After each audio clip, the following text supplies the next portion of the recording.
English मुझे पहले से मैं बड़ा कच्चा हूँ इंग्लिश में, तो टूटा फूटा इंग्लिश बोलने से ज़्यादा प्रिफरेबल है कि फ्लुएंट हिंदी बोला जाए।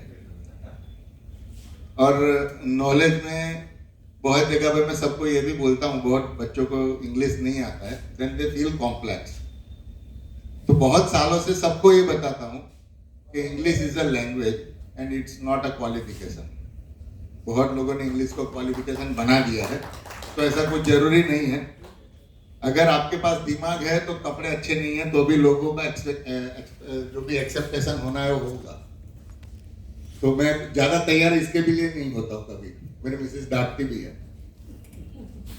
और चाणक्य ने ऐसा बोला है कि जो स्त्रियों की जो लुक है वो उनके सुंदरता से होता है।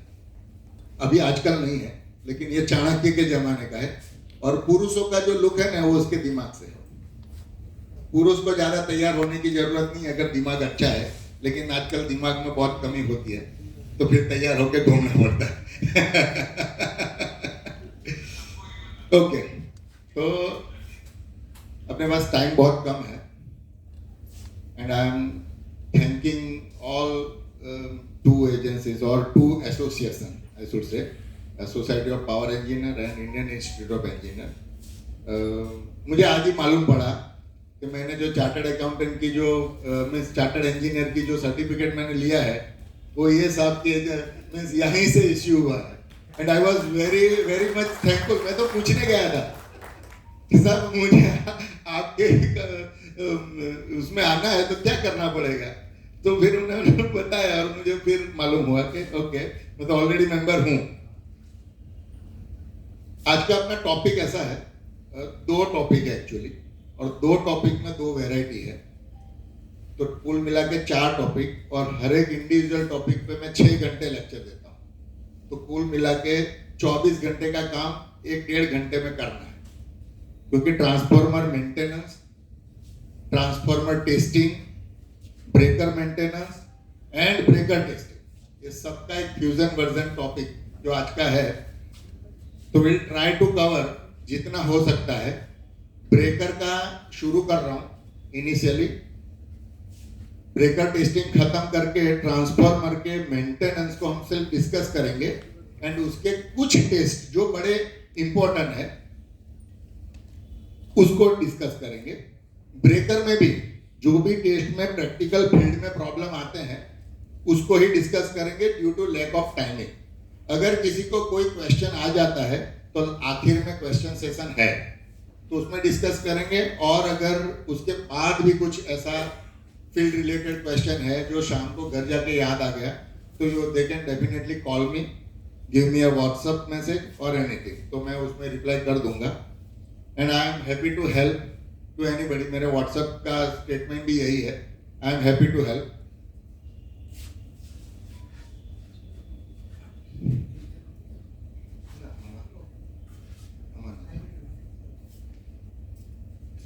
तो टाइप ऑफ सबस्टेशन से शुरू करेंगे, वेरी बेसिक। जैसे साहब ने कहा कि ट्रांसफार्मर के लिए ही सब है। अगर ट्रांसफार्मर नहीं है, समझिए इलेक्ट्रिकल इंजीनियर को ट्रांसफार्मर नहीं आया तो इलेक्ट्रिकल इंजीनियरिंग में कुछ नहीं आया, ऐसा बोल सकते हैं, क्योंकि इंजीनियरिंग का पूरा बेस जो है वो ही ट्रांसफार्मर पे है। उसको भी हम डिस्कस करेंगे, लेकिन यहाँ पे अभी एक बेसिक सबस्टेशन के 2 टाइप लिखे हैं। एक मैनुअल ऑपरेटेड सबस्टेशन जो अपने 66 केवी, 132 केवी, इवन काफी सारे 220 केवी और बहुत सारे 400 केवी सबस्टेशन जो अभी तक चलते आए हैं और हम चलाते हैं मैनुअल ऑपरेटेड जिसको बोलते हैं।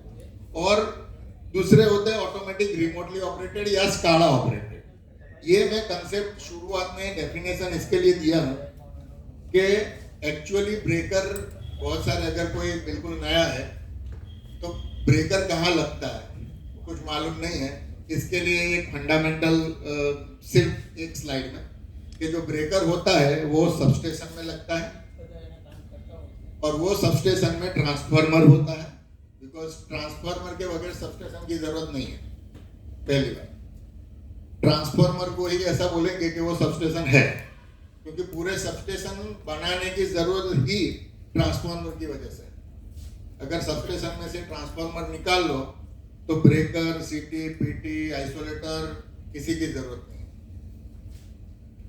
ट्रांसफार्मर को बचाने के लिए ब्रेकर चाहिए और ब्रेकर को आइसोलेट करने के लिए आइसोलेटर चाहिए, एंड देन वो सबको चार्ज करने के लिए लाइन चाहिए। अगर ट्रांसफार्मर नहीं है तो कुछ नहीं है, ऐसा बोल सकते हैं।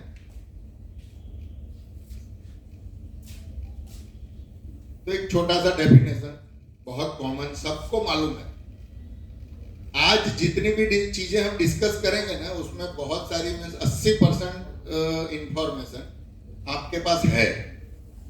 हम सिर्फ वो 20% इंफॉर्मेशन में ज्यादा जोर लगाएंगे जो शायद आपके पास नहीं है, और हो सकता है कि कुछ मुझे आपसे सीखने को मिल जाए, क्योंकि बहुत सारे लोग ऐसे भी है कि जो शायद मेरे से ज्यादा एक्सपीरियंस पा रहे हैं। मुझे कुछ चीजों में ज्यादा आता है और किसी को और कुछ चीजों में ज्यादा आएगा, तो it will be a bilateral information sharing. अगर आपके पास कुछ, अगर मैं गलत ही हो सकता हूँ, क्योंकि साइंस में ऐसा बोला जाता है कि मैं सही हूं जब तक आप मुझे गलत ना ठहराए। अगर आप गलत ठहराते हैं तो मुझे, I will correct my self. तो उसमें कोई, जैसे स्लाइड में, पहले स्लाइड में ठक्कर साहब ने मुझे बोला कि वडोदरा का स्पेलिंग में ये रह गया था, वो टाइपिंग मिस्टेक हो गया।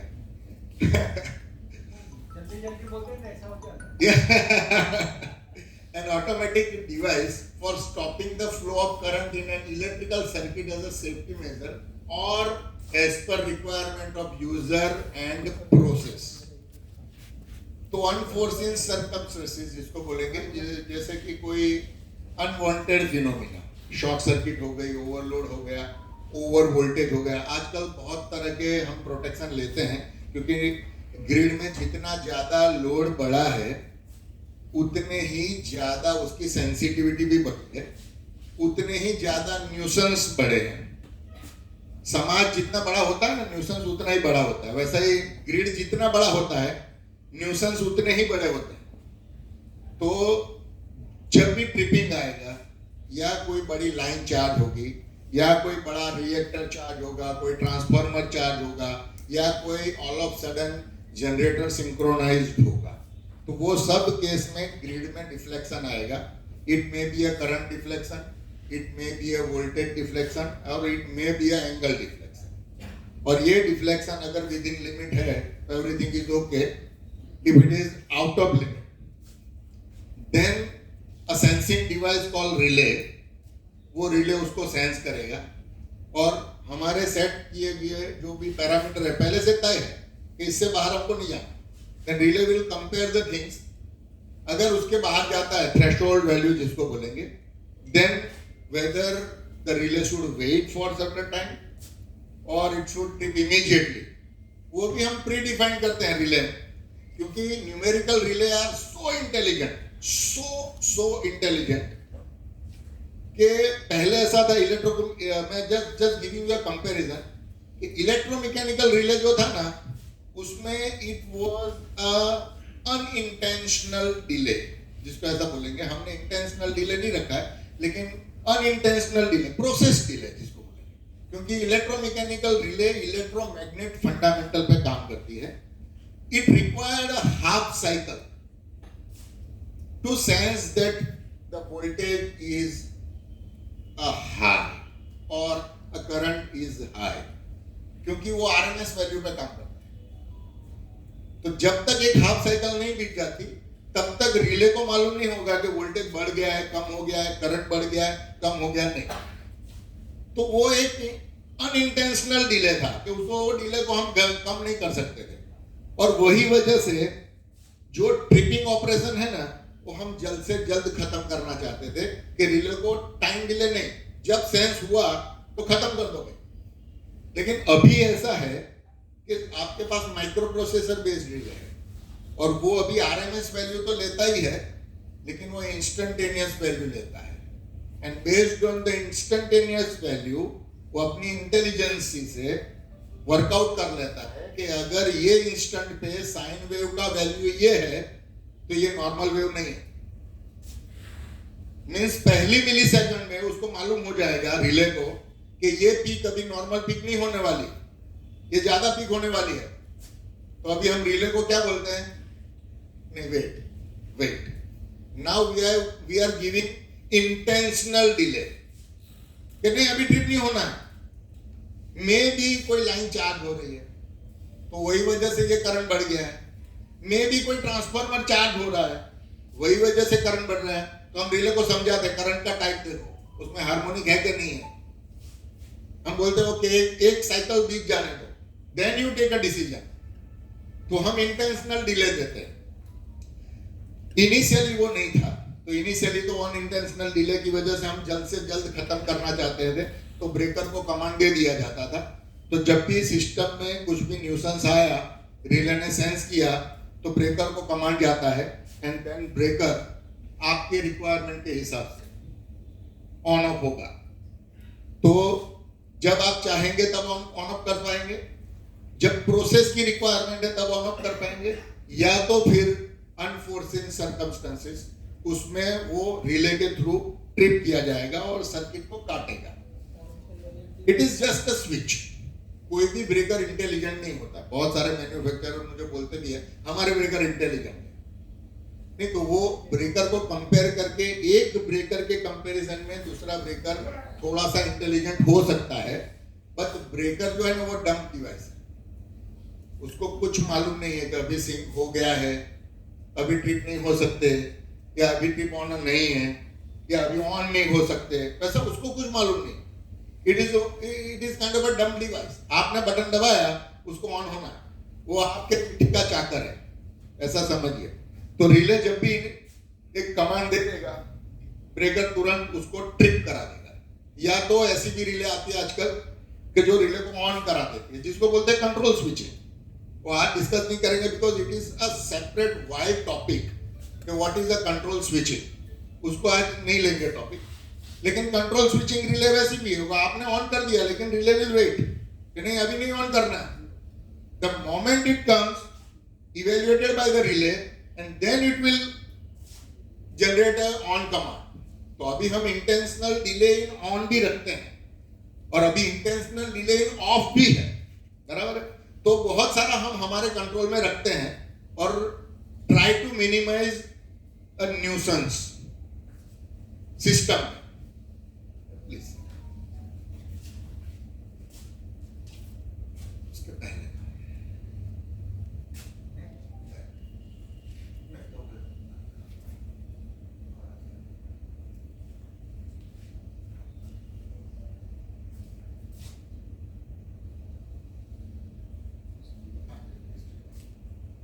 तो ये एक हिस्ट्री है।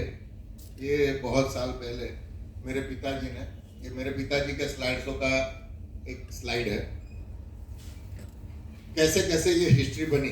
अभी आजकल ऐसा है कि हिस्ट्री में ज़्यादा लोगों को इंटरेस्ट नहीं है और नहीं भी होना चाहिए, क्योंकि जो भी आने वाला है वो कल है, बीत गया वो भी कल है, जो हम जी रहे हैं वो इसमें ही जीना है। तो आज तो भी लेटेस्ट टेक्नोलॉजी आ गई है, लेकिन फिर भी ब्रेकर तक कैसे पहुंचे, ये एक छोटा सा हिस्ट्री दिया है कि शुरुआत में एक मर्क्यूरी आर्क, वो ब्रेकर तो कभी किसी ने देखे भी नहीं है, मैंने भी नहीं देखा, वो फोटोग्राफ में कहीं किसी ने संभाल के रखा था तो देखा था कि मर्क्यूरी आर्क वाली स्विच ऐसी आती है।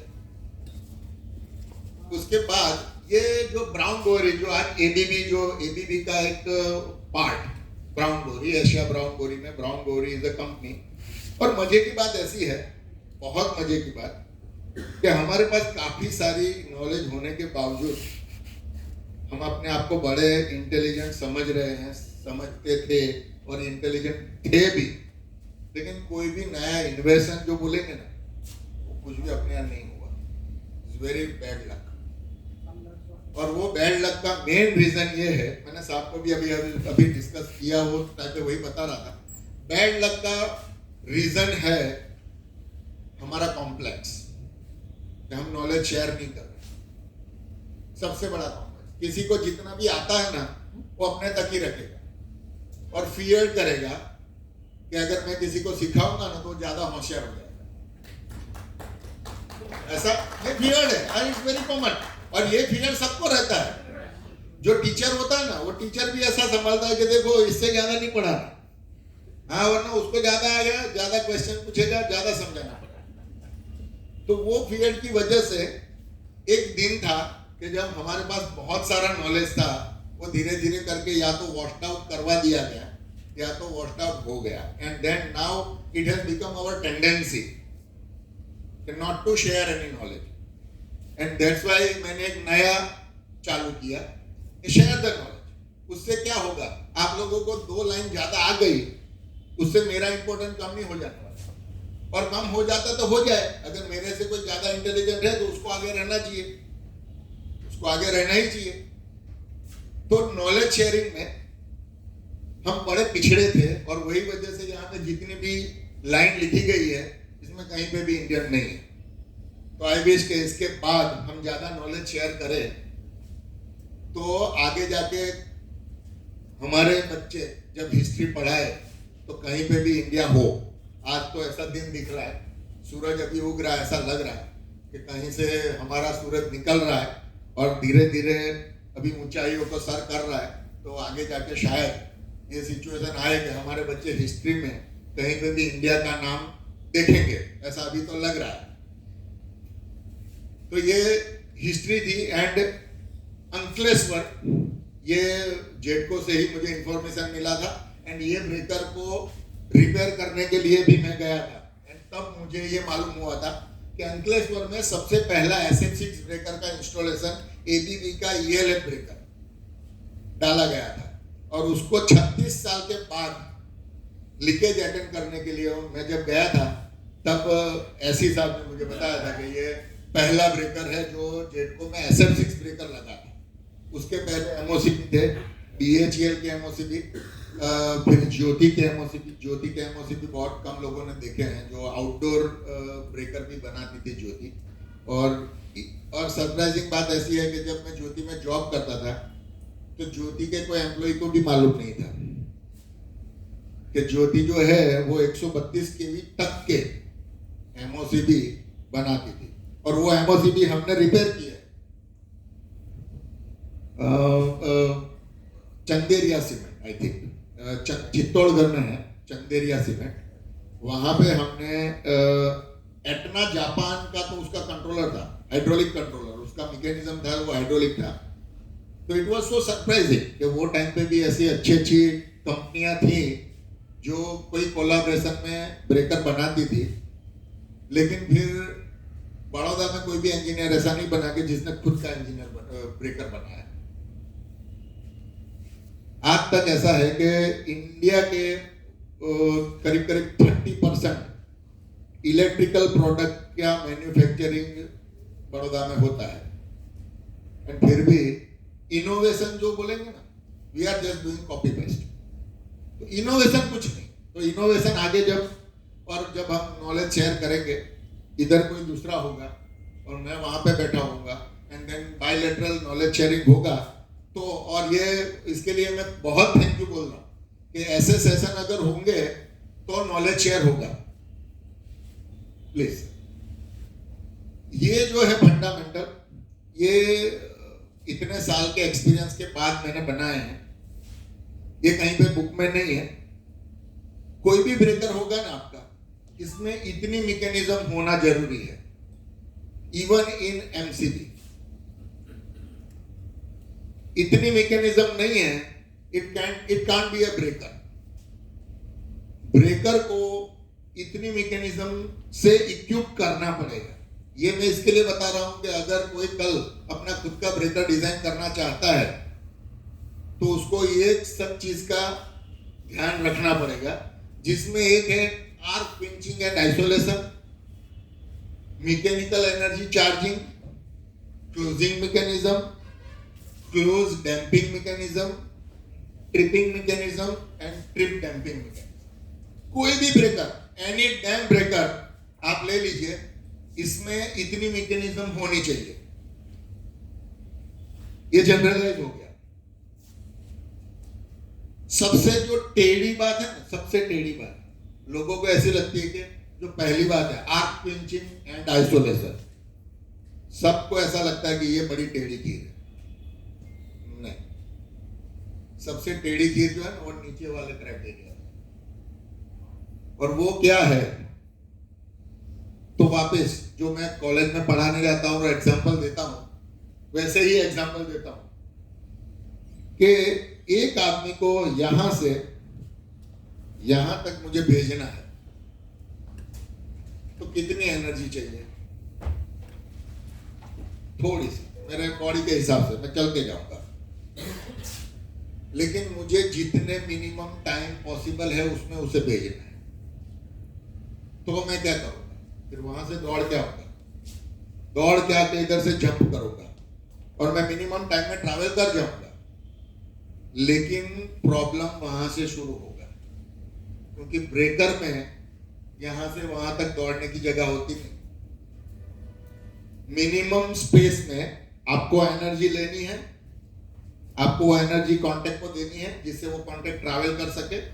और वो कांटेक्ट की वेलोसिटी का जो ग्राफ है ना, वो ऐसे स्लोप में नहीं होता। हम देखेंगे आगे डीसीआरएम में ग्राफ भी दिखाऊंगा, वह ऐसे स्लोप में नहीं होता, वो ऐसे स्लोप में होता। वेलोसिटी गेन जो करना है, क्योंकि मुझे यहां से स्टार्टअप लेते टाइम ही इतनी ज्यादा स्पीड एक्वायर करनी है कि मैं वहां पहुंचने तक तो मैं उसके बहुत पहले फुल स्पीड में होना चाहिए। और फुल स्पीड में मैं यहां से यहां पहुंचूंगा, कांटेक्ट क्लोज हो गया, उसके बाद अभी प्रॉब्लम चालू, क्योंकि मैं दौड़ता हुआ आया और यहां पे रुक नहीं पाया, तो आगे गिर जाऊंगा, या तो आगे दीवार होगी तो दीवार में टकरा जाऊंगा। तो now I need another mechanism, तो वहां जाके जितनी भी एनर्जी मेरे पास है वो एनर्जी को खा जाए। That is called damping mechanism. Initially एक स्प्रिंग चार्जिंग या हाइड्रोलिक मैकेनिज्म या न्यूमेटिक मैकेनिज्म, ऐसा फोर्स चाहिए कि जिससे मैं कांटेक्ट को ट्रैवल करा पाऊं। वो कांटेक्ट ट्रैवल करते टाइम बिल्कुल इनिशियल स्टेज से हाईएस्ट वेलोसिटी पे होना चाहिए, और वो हाईएस्ट वेलोसिटी पे ट्रैवल करके इधर आना चाहिए। एंड देन वो जितनी भी एक्स्ट्रा एनर्जी सिस्टम में है वो सब निकल जानी चाहिए।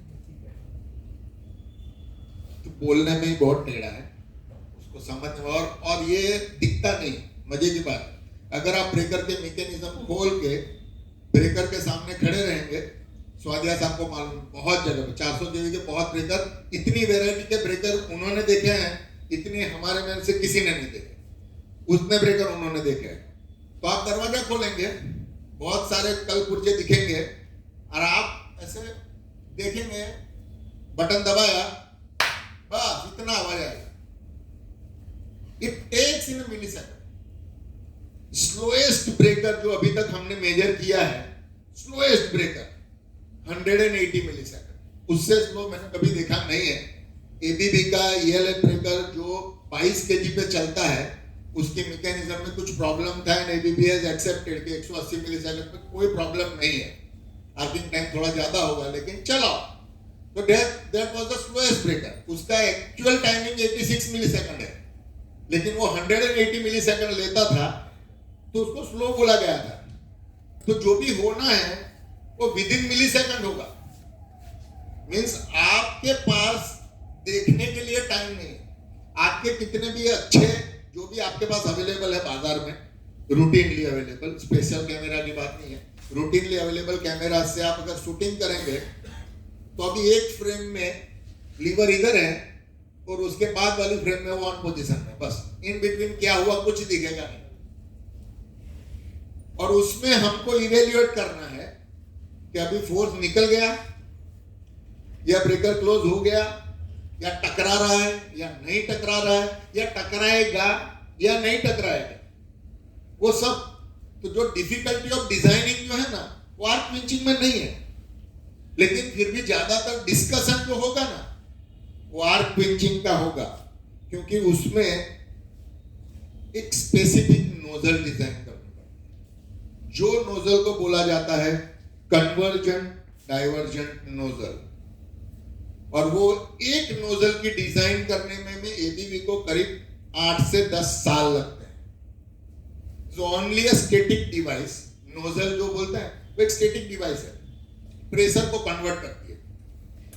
लेकिन SF6 ब्रेकर में अगर मैं स्पेसिफिकली बोलूं, वो नोजल का इंपॉर्टेंट हर एक ब्रेकर में है, लेकिन SF6 ब्रेकर में उसका इंपॉर्टेंस बहुत ज्यादा है। और वो नोजल की डिजाइन EDF ब्रेकर में अगर मीन्स ABB की कुछ लॉट में वो नोजल की डिजाइन की कुछ कमी आ गई थी, तो उन्होंने जेटको को फ्री ऑफ कॉस्ट करीब 200 ब्रेकर की नोजल एट साइट रिप्लेस कर दी थी, क्योंकि उसकी वजह से ब्रेकर फटते थे, प्रीमेच्योरली फट जाते, जैसे फटना ही नहीं चाहिए। प्रीमेच्योरली फटना उसका मतलब ऐसा होता है कि आगे जाके फटने वाला था लेकिन अभी फटा, लेकिन वो फटना चाहिए नहीं, लेकिन फिर भी फटता था। तो ABB को पता लगा कि नोजल की डिजाइन में कुछ कमी है, और then they have replaced the nozzle at their own cost. और जेटको को वो उसमें बहुत सारे ब्रेकर की रिप्लेसमेंट में भी मैं था, उसकी वजह से मुझे मालूम है। And at that time I was realize कि आप पुरानी नोजल और नई नोजल दोनों साथ में रखेंगे ना, तो मिलीमीटर में फर्क है, लेकिन उतने फर्क से वो ब्रेकर फट जाता है। तो वो भी बड़ी टेढ़ी खीर है, लेकिन वर्किंग पॉइंट ऑफ व्यू अगर देखेंगे तो नोजल का वर्किंग मैं ड्राइंग से आपको समझा पाऊंगा, मैकेनिज्म का जो वर्किंग है ना वो आपको अंदर से समझना पड़ेगा, otherwise it is very complicated. Then tripping mechanism, तो जब ब्रेकर क्लोज हो जाता है उसके तुरंत बाद विदाउट एनी इंटेंशनल डिले, अभी वहां से शुरू होता है, without any intentional delay breaker should be independently capable enough to trip, means there should not be any mechanism which create a force to trip. वैसा कुछ होना नहीं चाहिए। जैसे कि क्लोज में you can have a delay, मैं spring charge कर रहा हूं, स्प्रिंग चार्ज हो गई एंड नाउ अभी मैं ऑन कर रहा हूं। ऑन होने के बाद ट्रिप होने के लिए कोई ऐसा मैकेनिज्म नहीं होना चाहिए कि जो स्प्रिंग चार्ज करे मोटर से एंड देन वापस रेडी हो एंड देन ब्रेकर से अभी मैं ट्रिप होने के लिए रेडी हूं, वैसा नहीं। क्यों? तो नेम प्लेट में एक ऑपरेटिंग ड्यूटी का सीक्वेंस आता है, अगर जो लोग IAS पढ़ते हैं उनके लिए, जो लोग IAS नहीं पढ़ते लेकिन ब्रेकर के रिलेटेड जो है, तो ब्रेकर की नेम प्लेट में कल जाके देखना, जिसको बोलते हैं ड्यूटी साइकिल। ड्यूटी साइकिल में जनरली जो जेटको ब्रेकर परचेस करता है उसकी ड्यूटी साइकिल होती है, और मजे की बात है उसमें कुछ ज्यादा इलेबरेट नहीं किया गया था, वो एक छोटा सा अल्फा न्यूमेरिक सेंटेंस है जिसको लिखा जाता है O-.3CO-3CO, ऐसा लिखा है। और वो करने के लिए अगर ट्रिपिंग होने के टाइम में अगर ब्रेकर को रेडी होना जरूरी होता है, अगर आपके केस में अगर हम मैकेनिज्म डिजाइन कर रहे हैं उसमें अगर ट्रिप होने के लिए ब्रेकर को रेडी होना है, तो ये ड्यूटी साइकिल कंप्लीट नहीं कर पाएगा, तो आपका ब्रेकर IAS मैच नहीं कर पाएगा। और दूसरा कॉम्प्लिकेशन, IAS तो ठीक है लेकिन प्रैक्टिकल प्रॉब्लम क्या होगा, तो द वर्स्ट के सिनेरियो कि जब भी आप ब्रेकर को ऑन कर रहे हैं, आप घर में एक MCB को ऑन कर रहे हैं, तो देयर आर चांसेस कि ऑलरेडी शॉर्ट सर्किट है। और जब भी MCB को ऑन किया तो बहुत लोगों ने ऐसा रियलाइज किया होगा कि MCB को मैं जब ऑन करता हूं और अगर शॉर्ट सर्किट है, इवन दो MCB का हैंडल आपने ऑन पोजीशन में पकड़ के रखा होगा, लेकिन MCB ट्रिप हो जाएगी और उसका हैंडल फ्री हो जाएगा। That you call compliance mechanism, के उसको ऐसा कॉम्प्लायंट बनाया है कि आप इंटेंशनली उसको ऑन रखना चाहते हैं लेकिन ऑन नहीं होगा, वो अपने आप ट्रिप हो जाएगा। तो ब्रेकर को भी ऐसी ड्यूटी के लिए हमको रेडी करना पड़ेगा कि जब आप ब्रेकर को ऑन कर रहे हैं, देयर आर चांसेस के लाइन में फॉल्ट हो, तो ब्रेकर जैसे ही ऑन हुआ, CT में से करंट पास हुआ, वो करंट रिले ने मेजर किया एंड रिले अभी देख रहे कि वो करंट मेरे लिमिट के बाहर है, तो ब्रेकर को इमीडिएटली ट्रिप करेगी। अगर न्यूमेरिक रिले है तो थोड़ा जल्दी ट्रिप करेगी, इलेक्ट्रोमैकेनिकल रिले है तो थोड़ा देर से ट्रिप करेगी, लेकिन वो थोड़ा देर भी सेकंड में नहीं होता, बराबर। थोड़ा देर हम जिसको बोलते हैं, तो इलेक्ट्रिकल में बड़ी बार मैं ये भी कहता हूं कि जो भी छोटा जो है ना, वो कितना छोटा वो दिखता नहीं। मैकेनिकल में छोटा जैसे माइक्रो, तो माइक्रोस्कोप से भी दिखेगा, जैसे पीसीबी में 2 नैनोमीटर के ट्रैक आते हैं। अगर आप माइक्रो प्रोसेसर लेंगे, उसको लेजर से छीन डालेंगे और उसको ट्रैक माइक्रोस्कोप में देखेंगे, 2 नैनोमीटर चिप अभी माइक्रोसॉफ्ट ने डिक्लेयर किया है, इंटेल वालों ने 2 नैनोमीटर चिप। तो 2 नैनोमीटर भी अगर आप माइक्रोस्कोप में देखेंगे ना, तो it is literally possible to visualize कि 2 नैनोमीटर कितना हुआ। लेकिन 1 मिलीसेकंड, बोलने में बड़ा आसान है, लेकिन 1 मिलीसेकंड में अंदर सिस्टम में क्या हुआ वो देखने के लिए आपको कोई ऐसा इंस्ट्रूमेंट चाहिए जो कैपेबल इनफ है, और वो फील्ड में इजीली अवेलेबल होता नहीं। इस फील्ड में जितने भी वोल्टेज, करंट या पावर मेजर करने वाले इंस्ट्रूमेंट आपके पास हैं, वो कुछ मिलीसेकंड में देखते नहीं। मिलीसेकंड में क्या हुआ कुछ पता नहीं। तो हम वो केस में ऐसा बोल रहे हैं कि वो डिले से ट्रिप होगा। तो डिले मींस कितना डिले, तो गिनिए, एक आइडियल सिस्टम गिनते हैं 80 मिलीसेकंड ब्रेकर का ऑन टाइम है। आप ऐसा समझिए कि पुश बटन दबाया मैंने, पुश बटन दबाने से करीब करीब लाइटनिंग स्पीड से कॉइल को पावर मिल गया। कॉइल को पावर मिलने से ब्रेकर के कांटेक्ट टच होने तक it will take near about 80 millisecond रफली। वो 80 मिलीसेकंड के बाद करंट फ्लो होना शुरू हो जाएगा। वो 80 मिलीसेकंड जस्ट टच है, वहां से और ट्रैवल करेगा वो, लेकिन करंट शुरू हो जाएगा। करंट शुरू हो गया, एक साइकिल करंट का गया तो स्टैटिक रिले को तो कब का मालूम हो गया कि ये करंट नॉर्मल करंट नहीं है। अभी रिले वेट कर रही है कि ये चार्जिंग करंट है, मैग्नेटाइजिंग करंट है, क्या है। एक cycle, 2 cycle, 3 cycle, maximum 3 cycle से ज्यादा वेट नहीं किया जाता, बिकॉज करंट डिकेइंग होता है, करंट में पैटर्न होता है, करंट में कंपोनेंट होते हैं। वो सभी कंपोनेंट को इवेल्युएट करके 3 साइकिल के बाद डेफिनेटली मैं बोल सकता हूं कि ये मैग्नेटाइजिंग करंट नहीं है, ये फॉल्ट करंट ही है। और देन 3 साइकिल मींस 20 मिलीसेकंड का एक साइकिल हुआ। अगर हम इंडिया में बोलते हैं 50 साइकिल पर सेकंड, तो 20 मिलीसेकंड का एक साइकिल हुआ। 60 मिलीसेकंड के बाद रिले ब्रेकर को बोल देता है कि बस हो गया ट्रिप।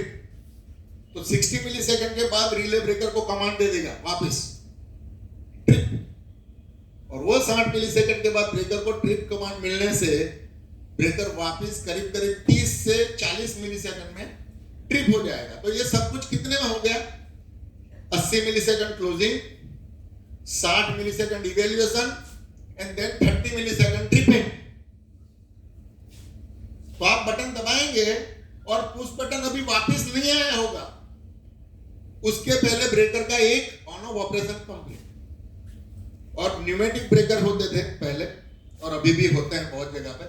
तो न्यूमेटिक ब्रेकर में पावर चार्जिंग का टाइम नहीं है। स्प्रिंग चार्जिंग मैकेनिज्म में पावर चार्जिंग का टाइम है।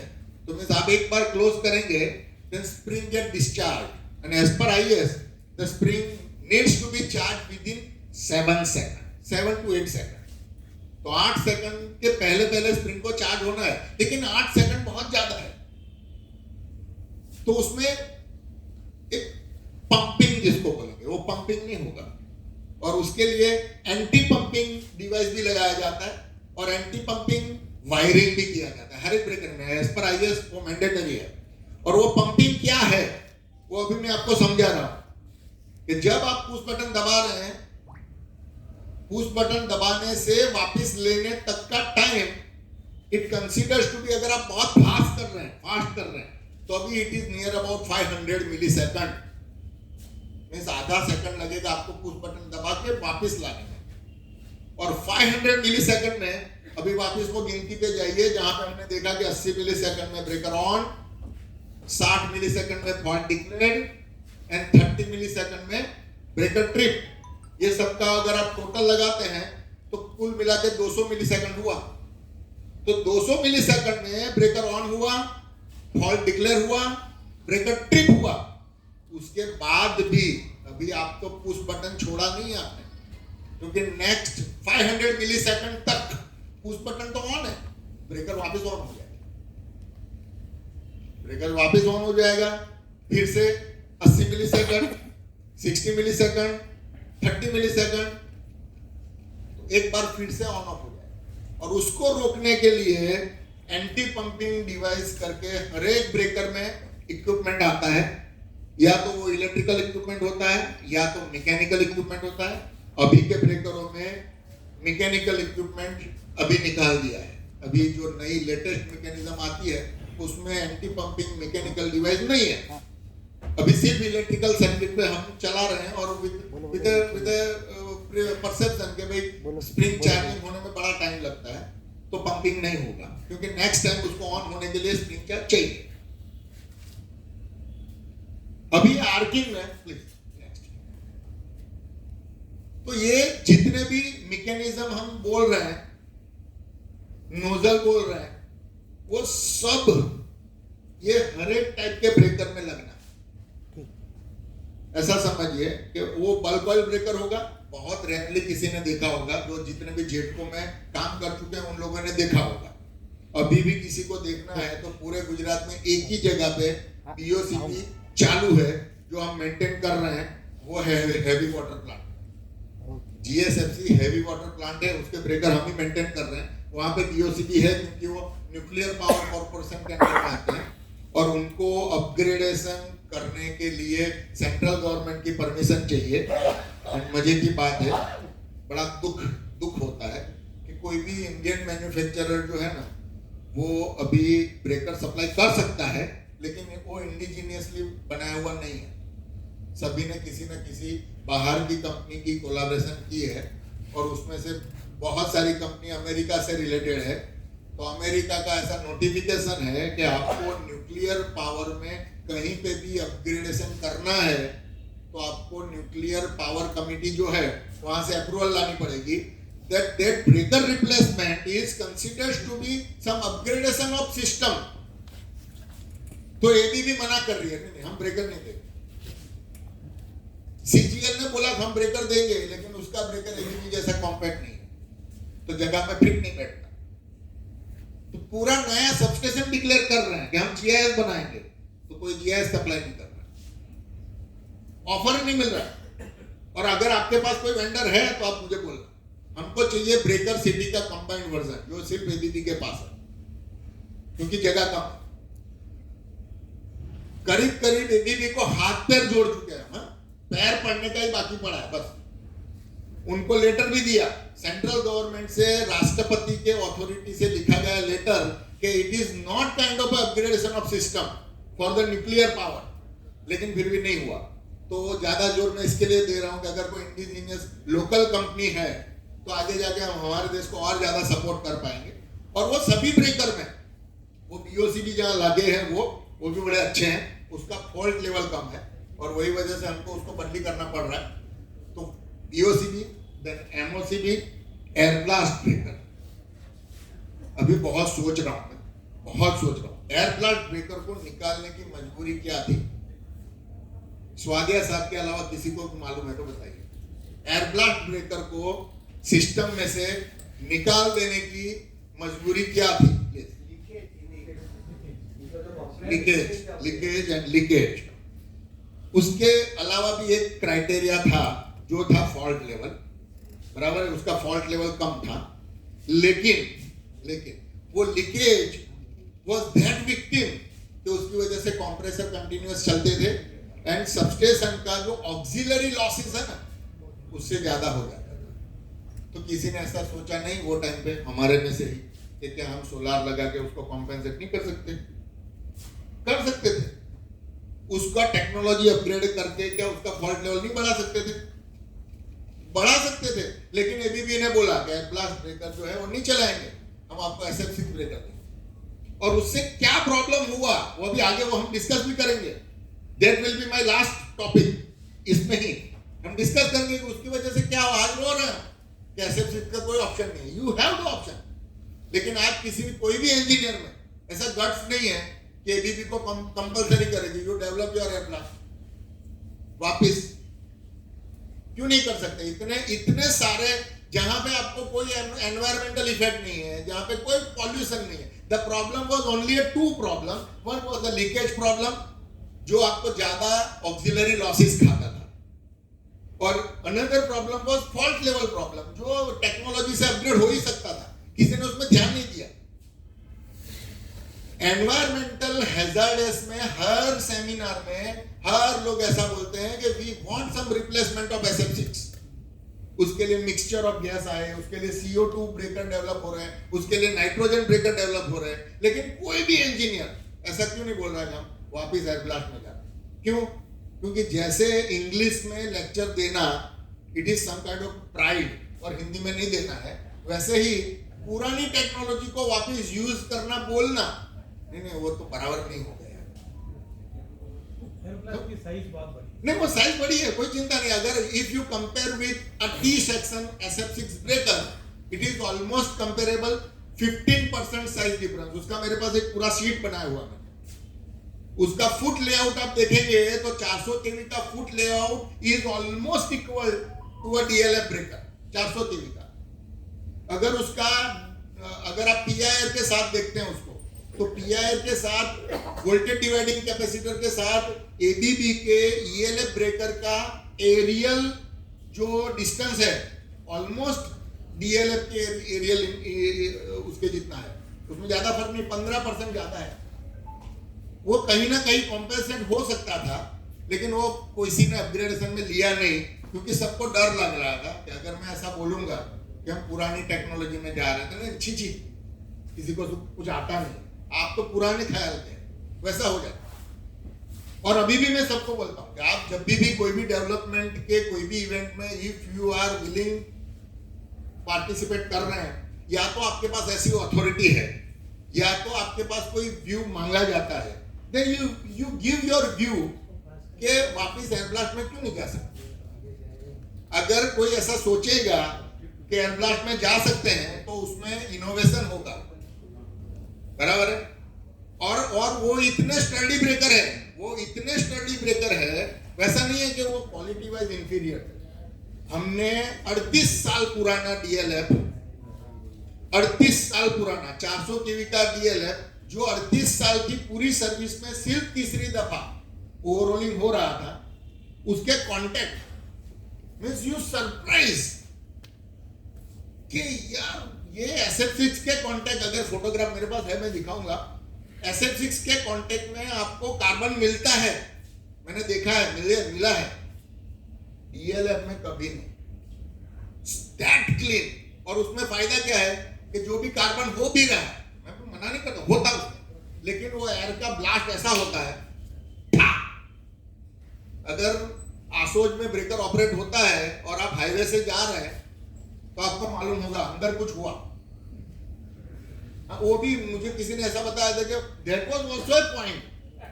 हाँ, तो ठीक है, वो बुलेट में बहुत आवाज होता है, देन आपने साइलेंसर नहीं बनाए, तो DLF में साइलेंसर नहीं बना सकते, विलिंगनेस नहीं है। हमको ABB ने बोला कि नहीं चलेगा, उसने 4 टॉपिक थमाए कि ये तो ऑक्सिलरी लॉसेस हो रहा है ना, ये तो फॉल्ट लेवल कम है ना, ये नेटिक्रान फलाना ना, सब बताया, तो हम भी विलिंग नई टेक्नोलॉजी। तो नई टेक्नोलॉजी का अल्टीमेट गैर फायदा क्या हुआ, वो तो जब ये 30 साल में यहाँ तक पहुंचे तब आज अभी रो रहे हैं कि SF6 में क्या क्या परेशानी है और क्या क्या परेशानी है, वो आगे मैं आपको बताऊंगा भी।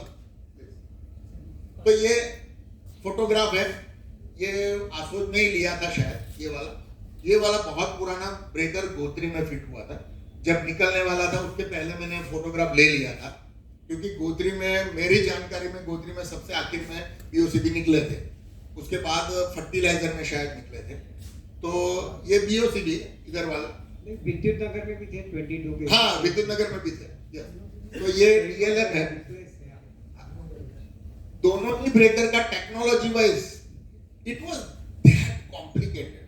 अगर मैं ऐसा बोलूंगा कि बाहर के लोगों ने बहुत ज्यादा जस ले लिया और हमारे से बड़े आगे चले गए, तो कोई बुराई नहीं है। जो टाइम पे ऑटोकैड नाम के कोई भी डिजाइनिंग टूल नहीं थे, हाथ से ड्राइंग बनाए जाते थे, वो टाइम पे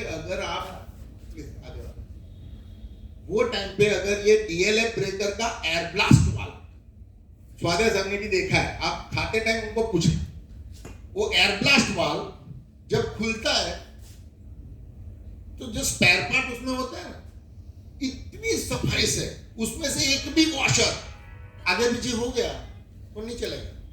तो आप ऐसा सोचिए कि जो लोग ऑटोकेड नहीं थे वो टाइम पे एक एयर ब्लास्ट वाल जैसी मैकेनिज्म डिजाइन कर पाए, वो लोगों ने सोचा तो पड़ा है, तो उनको क्रेडिट तो जाना ही पड़ेगा। और हम वो टाइम पे क्या कर रहे थे, लड्डू खाया और मस्त सो गए। हमने ऐसा किया है। और या तो सुला दिए गए कि तुम बड़े अच्छे हो, लड्डू खाओ और सो जाओ, और हमने लोगों का मान नहीं, सो जाओ ठीक है। उसके बाद अभी आज जग गए हैं, तो अभी वापस हम दुनिया को बता भी सकते हैं कि SF6 का ऑप्शन है और वो एनवायरमेंटल फ्रेंडली भी है। और मैं विलिंगली उसमें बहुत सारा रिसर्च कर रहा हूं कि भाई कैसे भी करके उसको वापस लाया जाए, लेकिन अभी कोई साथ नहीं देता है। क्योंकि वैसे जब भी आप ऐसा बात करेंगे पुरानी टेक्नोलॉजी में जाना है तो सब लोग मना कर देंगे कि आप पाउडर कोटिंग कराते हैं और वहां से वापस किसी को बोलेंगे हम पेंट लगाएंगे, तो बोलेंगे नहीं, वो तो इंफीरियर टेक्नोलॉजी है। हम अभी आगे ऐसा सोचो कि GI कराएंगे, पाउडर कोटिंग से पेंट में नहीं जाना, पाउडर कोटिंग से GI में जाओ बस। ठीक है, नेक्स्ट। तो ये 6 वो वाला आपने भाग के ऊपर से, हाँ तो ओके, जाओ तो आगे। अब the type of breaker is called type of breaker. अब DCB, then type of mechanism. ये टाइप ऑफ मैकेनिज्म है, इसमें सॉलिनॉइड चार्जिंग मैकेनिज्म जो बहुत रेयर है, सिर्फ वैक्यूम कॉन्टैक्टर में ही आता है। न्यूमेटिक जो C लिखा है it stands for closing and T लिखा है इट स्टैंड्स फॉर ट्रिपिंग। तो closing mechanism and tripping mechanism दोनों अलग अलग हो सकते हैं, या तो दोनों सेम भी हो सकते हैं। प्लीज, ये स्प्रिंग चार्जिंग मैकेनिज्म है। इधर वाली मैकेनिज्म BHEL की MOCB की मैकेनिज्म है। इट वाज दैट फैंटास्टिक कि किसी भी लोकल यूजर ने उसका वैल्यू नहीं किया एंड ABB ने उसको उठाया। एंड नाउ ABB के 400 kV के ब्रेकर PLG मैकेनिज्म के साथ आते हैं। ABB वो सेम मैकेनिज्म है। फिर ये न्यूमेटिक मैकेनिज्म है जो ABB ने ELF ब्रेकर में दिया था, जो न्यूमेटिक बोलते हैं उसको, हवा से चलने वाला, और वो बहुत पॉपुलर था, अभी तक चल रहा था। अभी 10 साल पहले तक वो ब्रेकर वर्किंग में थे और अभी प्राइवेट सेक्टर में बहुत जगह पे ऑलरेडी लगे हुए हैं। फिर ब्रेक के हिसाब से single break and multi break. मजे की बात यह भी है कि जितने भी लोगों ने आर्क चैम्बर डेवलप किए, वो आर्क चैम्बर का highest rupturing voltage was limited to 245 kV। तो एक सिंगल आर्क चैम्बर 245 kV का ही होता था। अगर आपको 400 kV का ब्रेकर चाहिए तो 2 आर्क चैम्बर को सीरीज किया जाता। अगर 800 kV का चाहिए तो वैसे 2 ब्रेकर को सीरीज किया जाता था, और अभी भी आज ऐसा ही हो रहा है। लेकिन वो GIS में ऐसा नहीं है। अगर आप GIS में जाएंगे तो आपको 400 kV का सिंगल ब्रेकिंग मिल सकता है, वो चाइना वालों ने डेवलप किया है। सीमेंस के GIS में वो 2 कॉन्टैक्ट ही है, लेकिन चाइना वालों ने कैसे उसको वर्कआउट किया है मुझे मालूम नहीं है। उसका ब्रेकर मैंने खोल के देखा था, it was single contact for 400 kV। That kind of a definitely achievement and I salute them कि वैसा कुछ सोच पाए। हमको भी ऐसा सोचना चाहिए। तो ये 2 है जहां पे मैंने लिखा है, ये जो ब्रेकर है सिंगल पोल, तो वो ELF ब्रेकर है। एंड इधर वो भी ELF है, उसमें ELF SL1-1 and ELF SL2-1 and 4-1 and वापस R, ऐसा सब नोमेनक्लेचर उसमें बोला जाता था। और वो 2-1 एंड 1-1 के बेस पे उसको कॉन्टैक्ट डिफाइन करते थे। ये डबल ब्रेक है, ये दोनों कॉन्टैक्ट सीरीज में चलते हैं।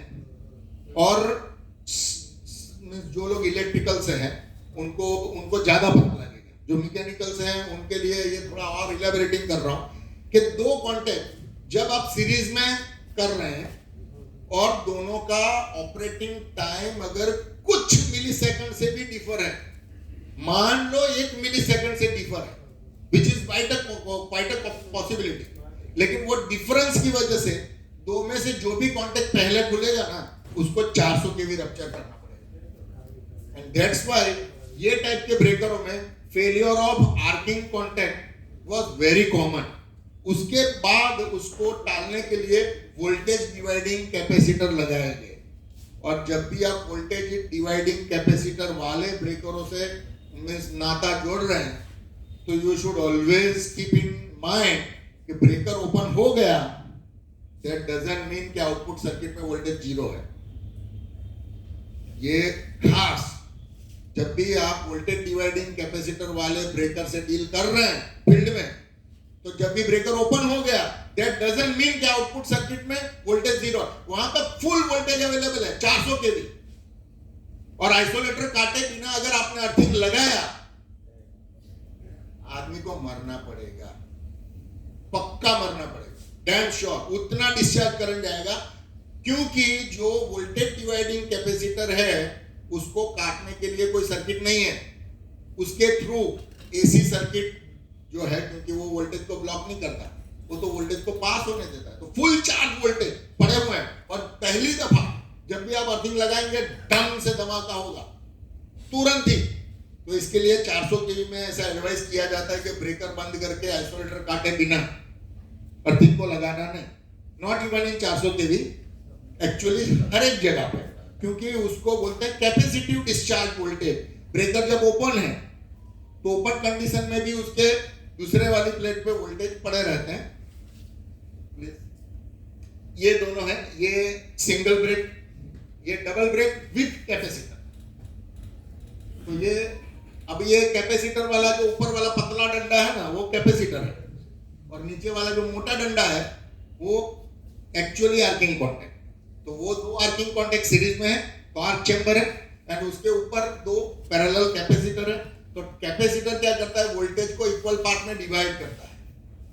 तो even though your contact separate first और लेटर, वो दोनों कॉन्टैक्ट को इक्वल वोल्टेज रप्चर करना होगा, तो ब्रेकर के कॉन्टैक्ट का फेल्योर काफी कम हो जाता है। ये जो ब्रेकर है जिसमें PIR फिर एक रेजिस्टेंस, इसमें वोल्टेज डिवाइडर नहीं है, इसमें भी वोल्टेज डिवाइडर और ज्यादा। और अगर voltage divider PIR and resistance वाला जो मुंगट जैसा ब्रेकर देखेंगे आप, तो आपको ऐसा लगेगा कि बड़ा कॉम्प्लेक्स है, वेरी कॉम्प्लेक्स। ये वैक्यूम बॉटल का ब्रेकर है। नेक्स्ट, ये वैक्यूम बॉटल कंस्ट्रक्शन है। जिन लोगों को अभी नहीं है मालूम, उनके लिए एक सरप्राइजिंग बात कि हर ब्रेकर में एक्सेप्ट वैक्यूम बॉटल, हर ब्रेकर में you are always trying to pinch that. आप उसमें मेहनत कर रहे हैं कि आप पिंच हो जाना चाहिए, लेकिन VCB में you always try to promote arc. ऐसा है, क्योंकि वैक्यूम में करंट चालू नहीं रह सकता। जैसे ही कॉन्टैक्ट छूटा, सर्किट तुरंत कट जाता है, दैट इज वेरी गुड।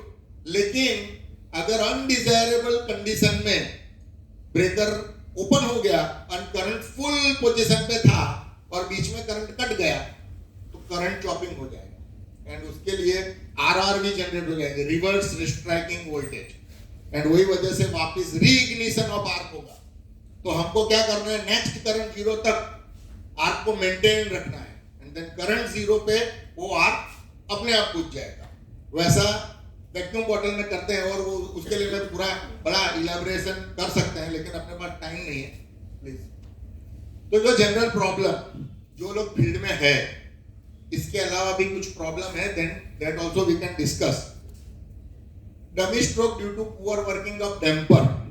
जब भी डैम्पर बड़ा अच्छा काम नहीं करता है, तब डमी स्ट्रोक आने के चांसेस है। Setting disturbance in mechanism, wrong setting of tie road सबसे बड़ा कॉमन रीजन। इंस्टॉलेशन के बाद अगर टाई रोड का सेटिंग बराबर नहीं हुआ, या टाई रोड का लॉक नट बराबर टाइट नहीं हुआ, तो 25-50 ऑपरेशन के बाद टाई रोड का नट खुल जाएगा और टाई रोड का लंबाई बढ़ जाएगा या कम हो जाएगा। तो मैकेनिज्म का ऑन पोजीशन वो कांटेक्ट के ऑन पोजीशन के सिंक में नहीं रहेगा, और उसकी वजह से कांटेक्ट क्लोज हो गया होगा, लेकिन मैकेनिज्म का अभी क्लोजिंग पॉइंट नहीं आया, तो चलता रहेगा और कांटेक्ट को धक्का लगा के कांटेक्ट टूट जाएगा। वैसे टूटा हुआ फोटो भी दिखाऊंगा मैं आपको, फोटोग्राफ है मेरे पास, और वैसा हुआ था और वो हिस्ट्री भी बताऊंगा। फिर damage in closing latch and tripping latch, which is very common. कि closing latch and tripping latch में डैमेज होना due to the multiple operation या due to the poor damping. जो BLG मैकेनिज्म को डील करेंगे उनको आज से 5 साल के बाद क्लोजिंग लैच का पिन टूटने का प्रॉब्लम आएगा, तब मुझे कांटेक्ट करना मैं उसको सॉल्व कर दूंगा, क्योंकि it was my mastery. Damage in spring charging gear, slow operation due to jamming of hinge, jamming due to poor warning proofing. तो मैकेनिज्म में भी जामिंग हो सकता है, जो गिलहरी होती है उसका घोंसला बना देती है मैकेनिज्म में, और फिर वो घोंसला अंदर जाके सब मैकेनिज्म में पीस जाता है। और वैसे बहुत सारे इंसिडेंट्स देखे हैं, पर्टिकुलरली सीमेंस के ब्रेकर में। सीमेंस के ब्रेकर में उसके टॉप में एक बैलो रहता है, वो बैलो टूटने के बाद it is really opening to all creatures. Next, ये न्यूमेटिक मैकेनिज्म के प्रॉब्लम है। हाइड्रोलिक मैकेनिज्म के प्रॉब्लम मैंने नहीं डिनोट किए, क्योंकि हमारे पास हाइड्रोलिक मैकेनिज्म वाले ब्रेकर बहुत कम है। It is very rare. Power स्टेशनों में है, दुवारण में है, अभी भी चल रहे हैं DHL के हाइड्रोलिक मैकेनिज्म। लेकिन न्यूमेटिक मैकेनिज्म, एयर लीकेज का problem, damage due to poor damping. Again pneumatic mechanism में भी डैम्पिंग की जरूरत होती है। Wrong setting of mechanism assembly, problem of non working of poor working of compressor. ये भी एक कॉमन है, कभी कंप्रेसर पुअर वर्क कर रहा है तो एयर प्रेशर अच्छा नहीं बन सकता। Then water accumulation in dryer. तो अगर आपका ड्रायर अच्छा नहीं चलता है, क्योंकि आप हवा से जब काम लेते हैं तो आपको ड्रायर अच्छा चाहिए, ड्रायर अच्छा नहीं है तो मैकेनिज्म में पानी भर जाएगा। Deterioration of gasket due to ageing, जो सबसे बड़ा प्रॉब्लम लोगों को लग रहा था कि भाई न्यूमेटिक ड्राइव है तो फिर बार बार उसके गास्केट रिप्लेस करवाओ ना, ये ना, बड़ा प्रॉब्लम है। लेकिन वो प्रॉब्लम का सॉल्यूशन ढूंढने में हम मैकेनिज्म ही चेंज कर दिए। अभी तो न्यूमेटिक है ही नहीं, अभी तो स्प्रिंग वाली मैकेनिज्म। ये इंटरप्टर यूनिट के प्रॉब्लम है। नहीं, ये तो हो गया। यस, इसके पहले आज हम सिर्फ ये ब्लू जो मार्क किए हुए हैं उतने ही टेस्ट डिस्कस करेंगे, और वो टेस्ट में भी पर्टिकुलर कुछ टॉपिक ही, क्योंकि ये सब डिस्कस करने का अपने पास टाइम नहीं मिलेगा। प्लीज नेक्स्ट,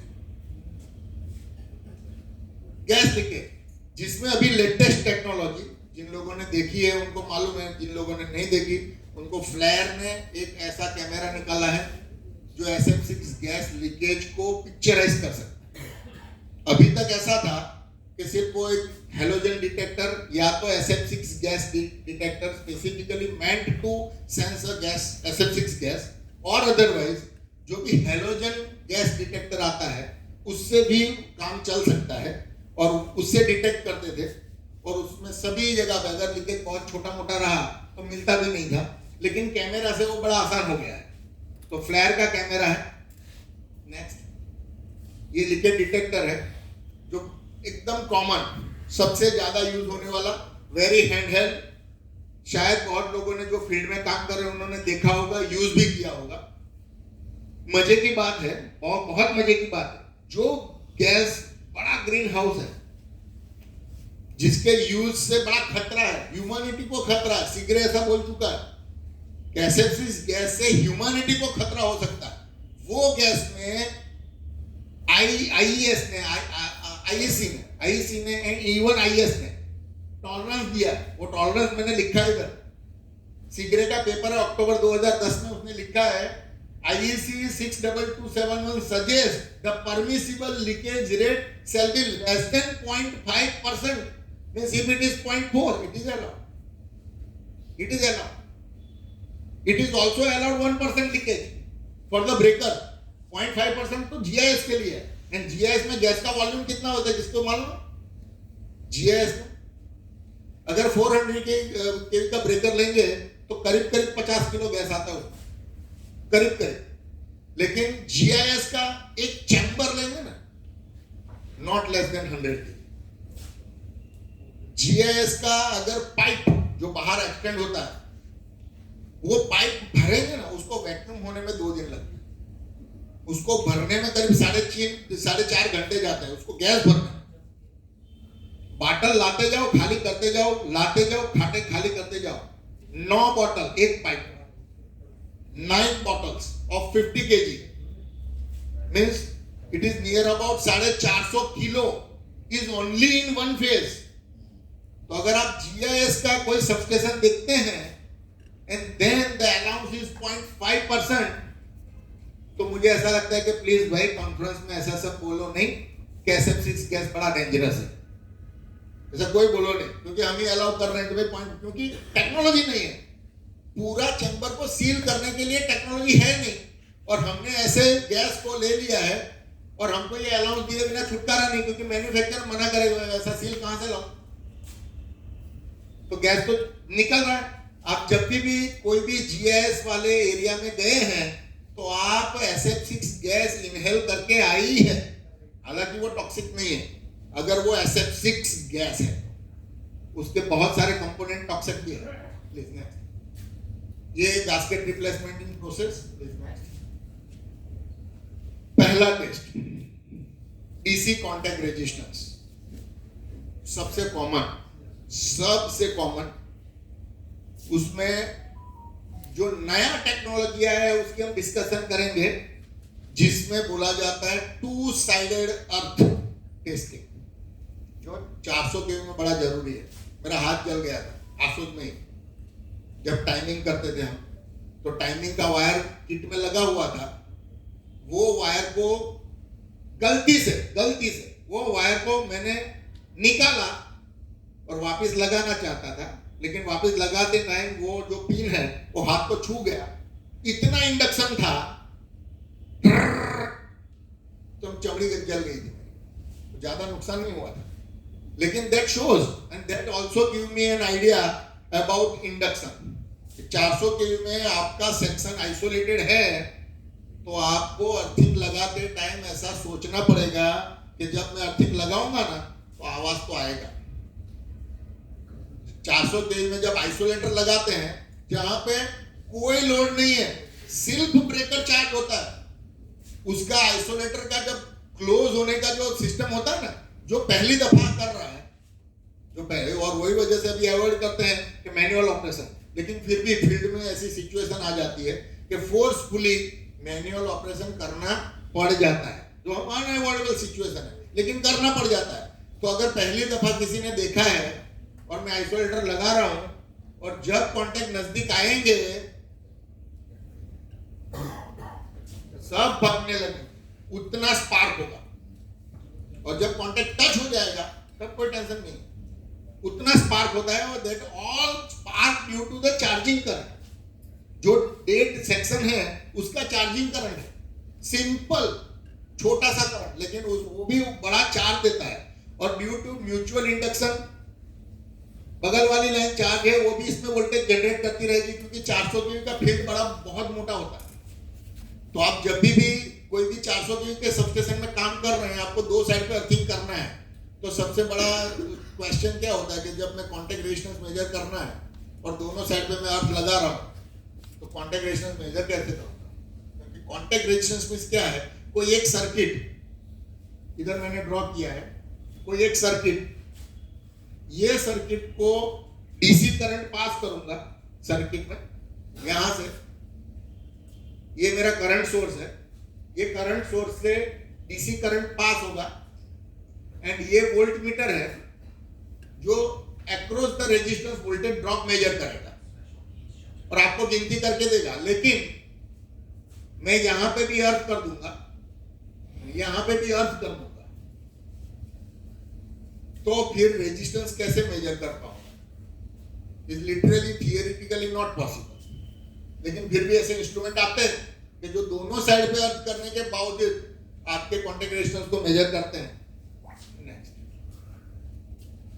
तो ये इंस्ट्रूमेंट क्या करता है, दोनों साइड जो अर्थ हो रहा है वायर, उसमें आप क्लिप लगाते हैं, अर्थिंग वायर में क्लिप लगाते हैं, और जो अर्थ में से करंट जाता है उसको बाईपास करंट कर गिन के उसको कंसीडर नहीं करता है।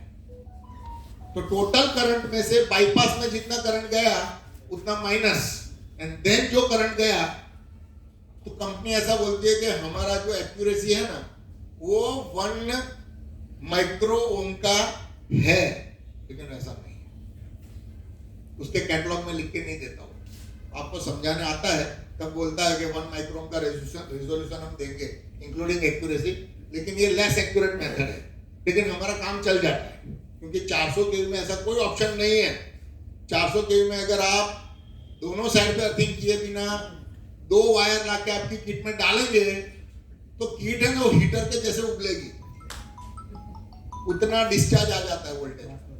तो वहां पे दोनों साइड अर्थिंग करना जरूरी होता है, और दोनों साइड अर्थिंग करेंगे तो हाउ यू कैन मेजर, और किट कैसे मेजर करती है ये इसके लिए है। नेक्स्ट, उसके बाद जो मेजर टेस्ट हम ब्रेकर में परफॉर्म करते हैं और बहुत ही कॉम्प्लिकेटेड विचित्र उसके ग्राफ को बहुत सारे लोगों को पढ़ने में पता ही नहीं लगता, और बहुत बार ऐसा होता है कि वी आर टेकिंग ग्रांटेड जितने भी पिक्स आते हैं उसमें तो नॉइज है, उसको चलाओ। शुरुआत में आता है तो भी नॉइज है, आखिर में आता है तो भी नॉइज है। जब हमको चलाना है तब हमको वो ग्राफ सही लगता है, जब हमको नहीं चलाना है तब हमको लगता है वो ग्राफ गलत है। तो उसके लिए हम थोड़ा सा एक अंडरस्टैंडिंग करेंगे। તમને જોજે મને એવું લાગે છે કે ટાઈમ બહુ ઓછો છે. હા પણ ओके, तो डीसीआर प्लीज नेक्स्ट। तो डीसीआर एंड टेस्ट में क्या है, ये यस, वो पहले वाले जो फोटोग्राफ थे वो चोरनिया सबस्टेशन के थे, जहाँ पे टाइरोड सेटिंग डिस्टर्ब हो जाने की वजह से टाइरोड टूट गया था। और मैं जब इंस्पेक्शन के लिए गया, मैंने टाइरोड टूटा हुआ देखा, मैंने मैकेनिज्म का सेटिंग देखा तो मैकेनिज्म का सेटिंग अपसेट था। तो मैंने वहाँ ढक्कन पे लिख के आया था कि टाइरोड एडजस्टमेंट करना जरूरी होगा जब भी टाइरोड चेंज करेंगे। तो क्रिएटिव नाम लेके बोलता हूँ, क्रिएटिव वाला बंदा अहमदाबाद से आया, उसने किसी को भेजा, टाइरोड चेंज किया, सेटिंग किया कि नहीं किया उसको कुछ मालूम नहीं। उसके एग्जैक्ट 1.5 महीने के बाद वो रिएक्टर का ब्रेकर का जो आर्किंग चैम्बर है टूट के नीचे आ गया, क्योंकि वो टायरोड ओवर ट्रैवल कर रहा था। ओवर ट्रैवल करने की वजह से हर बार कांटेक्ट में ठोकता था, तो इंसुलेटर क्रैक होकर नीचे गिर गया। तो tie rod adjustment is very crucial and very important point. अभी जब भी कांटेक्ट ऑन ऑफ हो रहा है तो करीब 400 केवी में वो 200 mm के जितना वो ट्रैवल करता है कांटेक्ट, और 200 mm में से करीब 55 से 60 mm का उसका ओवरलैपिंग होता है। मींस कांटेक्ट जस्ट टच से 60 mm एक्स्ट्रा ट्रैवल करता है टू मेक श्योर कि कांटेक्ट बराबर हो गया है। वो ट्रैवल करते टाइम जब कांटेक्ट जस्ट टच पोजीशन में आया, वहां से उसकी फाइनल रेस्ट पोजीशन में पहुंचा, तब तक का इन बिटवीन ट्रैवल रेजिस्टेंस इसको बोलेंगे। जो ट्रैवल कर रहा है कांटेक्ट लगा के हुए वो ओवरलैपिंग बना रहा है, और वो बनाते बनाते कांटेक्ट का क्या वेरिएशन आ रहा है वो अगर आप जान सकते हैं तो ब्रेकर को खोले बिना वो जो रॉड है जिसको बोलेंगे male contact and female contact, तो मेल कांटेक्ट का जो रॉड है वो रॉड की कंडीशन या तो फीमेल कांटेक्ट के फिंगर की कंडीशन आप ब्रेकर को खोले बिना जान पाए। और वो कैसे होगा वो ये ग्राफ में बताया है। जो ब्लू लाइन है वो डीसी करंट लाइन है, जो व्हाइट लाइन है वो एक्चुअली कांटेक्ट ट्रैवल है, और वो कांटेक्ट ट्रैवल ऐसा लिखा है, एक्चुअली वो वेलोसिटी है। तो आप देखेंगे कि वेलोसिटी 0 से लेके बहुत कम पोजीशन में बढ़ जाती है, एंड देन वो ऊपर जो पंप दिखाए तो वो ऐसा बताते हैं कि ब्रेकर को भी इतनी अच्छी मैकेनिज्म डिजाइन करने के बाद भी वो ऑन में जाके ओवर ट्रैवल कर गया। जो दिखाता है पहला बम्प, वहां से उसको डैम्पिंग मैकेनिज्म ने वापस लाया एंड देन वापस स्टेबलाइज हुआ, बराबर है।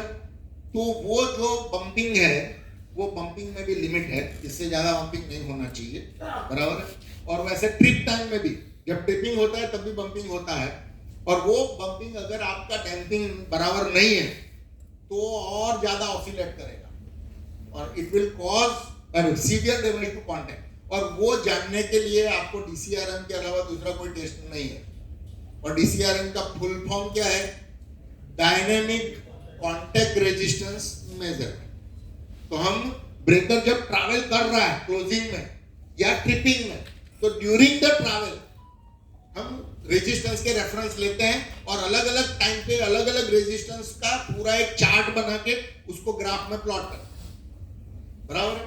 तो ये आइडियल ग्राफ है। जनरली ऐसा ग्राफ तो आपको फील्ड में नहीं मिलेगा। ये प्रैक्टिकल ग्राफ है जिसमें आपकी ग्रीन लाइन जो है वो रेजिस्टेंस है, और उसमें और डीप में अभी डिस्कस करने का हमारे पास टाइम नहीं है, फिर भी बोलता हूं जो इनिशियल पंपिंग आया है, देखिए ग्रीन ग्राफ देखेंगे तो ऐसा पंपिंग आया है। वो पंपिंग ऐसा डिनोट करता है कि रेजिस्टेंस कांटेक्ट टच हुआ एंड देन मेन कांटेक्ट पे शिफ्ट हुआ। इन बिटवीन कहीं पे भी जैसे इसमें दिखाया गया है, इसमें एक बड़ा सा पंप आया है, जो बड़ा सा पंप होना नहीं चाहिए। लेकिन बहुत बार प्रैक्टिकल ग्राफ जब प्लॉट करते हैं ब्रेकर का, तो ये बड़ा सा पंप आ जाता है और वो अनअवॉइडेबल होता है। Please next.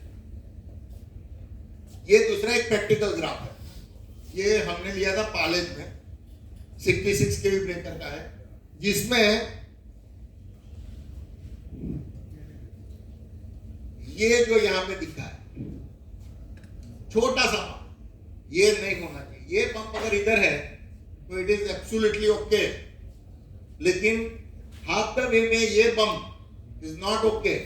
दैट शोज कि रेजिस्टेंस कांटेक्ट को पास हो जाने के बाद जब मेन कांटेक्ट पे आ गया तो मेन कांटेक्ट में भी गोबर था और वही वजह से वहां पे नॉइज आया है।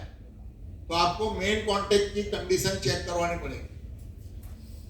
प्लीज इसमें देखिए, इसमें आखिर में ये सीमेंस ब्रेकर है, आखिर में ये वाला लाइन वापस बहुत ऊपर गया फिर वापस नीचे आया। इसमें 3 फेज का है इकट्ठा।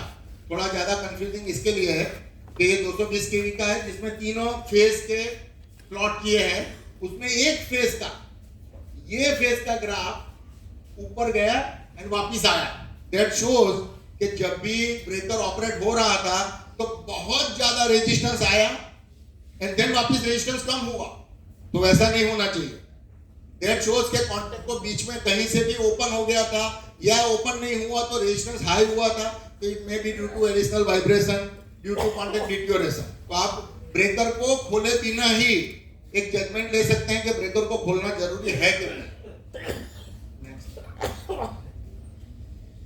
गैस एनालाइजर जो सब अभी यूज करते हैं, जो अभी मेन टॉपिक पे जो मैं आऊंगा, जो मुझे आज बड़ा डिस्कस करना था, उसके लिए अभी ये अगर लास्ट टॉपिक भी हो जाए तो कोई टेंशन नहीं है, लेकिन ये बड़ा जानना जरूरी है। तो अभी तक जितने भी आप एनालाइजर यूज करते हैं ना, SF6 गैस एनालाइजर है। ड्यू पॉइंट मेजरमेंट नहीं बोल रहा, due point measurement is something different. Analyser, तो एनालाइजर जो है ना, ये जनरली अभी हमको SO2 means sulphur dioxide, humidity दिखाता है, SF6 गैस का वॉल्यूम दिखाता है एंड प्रेशर दिखाता है। जनरली ये 4 पैरामीटर हमको दिखाता है।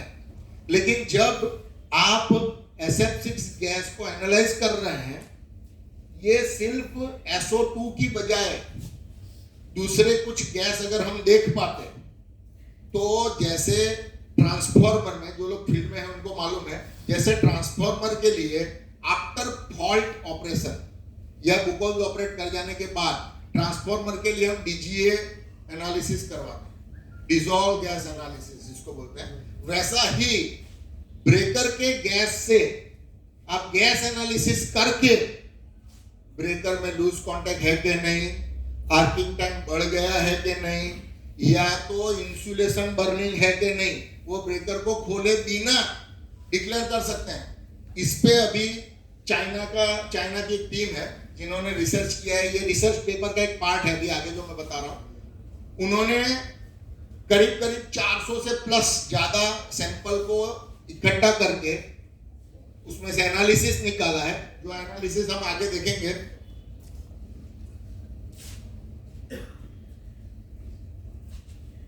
ये दूसरा कुछ एनालाइजर है जिसमें HF एंड H2S ये दोनों भी एक्स्ट्रा दिखाता है।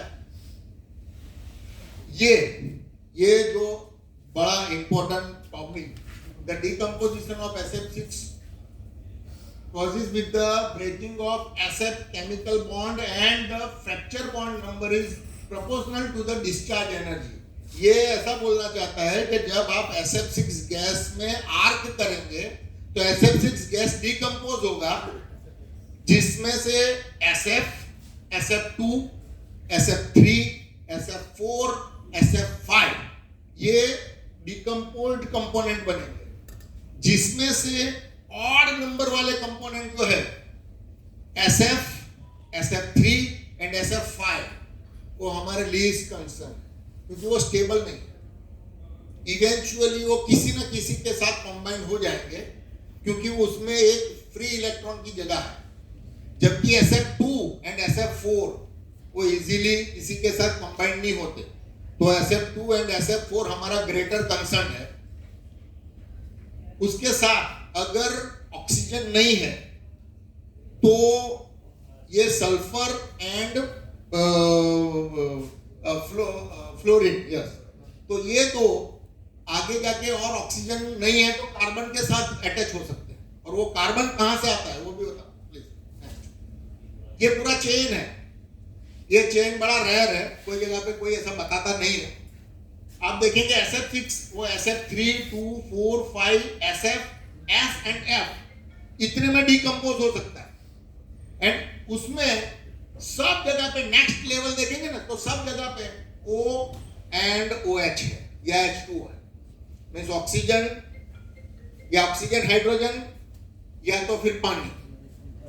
तो जब आप गैस भर रहे हैं तो गैस भरने से पहले सबसे अच्छा वैक्यूम बना के चैम्बर में से पानी या हवा का कोई भी पोर्शन निकाल लेना क्यों जरूरी है कि जब भी डिकम्पोजिशन होगा और अगर चैम्बर में पानी का कोई भी एक भी परमाणु होगा या ऑक्सीजन होगा तो वो कंबाइंड होके SO2F2 या SO2 या CF4 या CO2 या तो फिर अगर ऑक्सीजन नहीं है, इन एब्सेंस ऑफ ऑक्सीजन वो हाइड्रोजन के साथ कोरिलेट करेगा एंड H2S एंड FS ये बनाता है, और इसमें से हम सिर्फ SO2 मेजर करते हैं।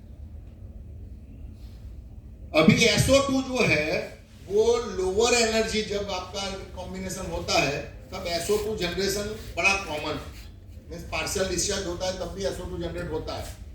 तो इवेंचुअली गैस के अंदर SO2 का लेवल बढ़ेगा ही, वो कभी कम नहीं होगा। लेकिन उसके साथ अगर आपका SO2F2 का लेवल बढ़ रहा है तो that will give you idea कि ब्रेकर में कुछ प्रॉब्लम है, और उसका एक फंडामेंटल है। प्लीज नेक्स्ट, ये उसके नाम है, क्या क्या नाम बोले जाएंगे। तो ये ग्राफ है, सबसे इंपॉर्टेंट ग्राफ जो हम लोगों ने रिसर्च में दिया है। ये ग्राफ के बेस पे you can define a fault as spark discharge, as corona discharge और बायस्ड कोरोना डिस्चार्ज।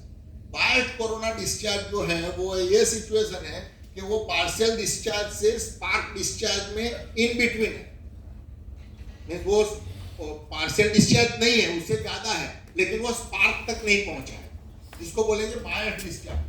अगर SO2F2 बाय SO2 का रेशियो बड़ा इंपॉर्टेंट है, SO2F2 बाय SO2 का रेशियो अगर आपका 4.5 का क्रिटिकल वैल्यू दिया है, 4.5 से ऊपर है तो आप देख सकते हैं कि वो सब वो नॉर्मल डिस्चार्ज है।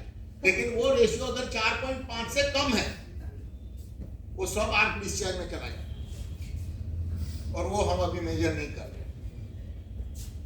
तो इवेंचुअली 1 साल के बाद फिर से चाइना से एक किट आएगा जिसमें ये रेशियो मेजर होता होगा, एंड देन वो आपको बोलेंगे कि देखिए हम अभी गैस का भी डीजीए कर रहे हैं, सब्सिडी गैस का भी। तो ये ना हो उसके पहले ये रिसर्च का यूज हम कर सकते हैं, और कोई भी मैन्युफैक्चरर को बोल सकते हैं कि भाई आपके सेंसर में SO2F2 का सेंसर लगाओ और हमको ये 2 का रेशियो दो। तो ये 2 रेशियो से सिर्फ गैस का एनालाइज करके आप गैस के अंदर अभी फॉल्ट की शुरुआत हुई होगी, तो आप पता लगा पाएंगे कि अभी बहुत सारे फॉल्ट रप्चरिंग हुए या फॉल्ट ऑपरेशन हुआ या कांटेक्ट बराबर नहीं लग रहा है, टेम्परेचर ज्यादा हो रहा है, पार्शियल डिस्चार्ज ज्यादा हो रहा है, ये कर पाएंगे। नेक्स्ट, ये जो ग्राफ है वो उससे और एडवांस है, जिसमें ये बताया जाता है कि अगर चैम्बर में ऑक्सीजन नहीं था, हाइड्रोजन था, तो उसमें CF4 और CO2 इसका ratio plus SOF2, CO2 and CF, वो दोनों का एक कॉम्बिनेशन का रेशियो उन्होंने ग्राफ में प्लॉट किया है।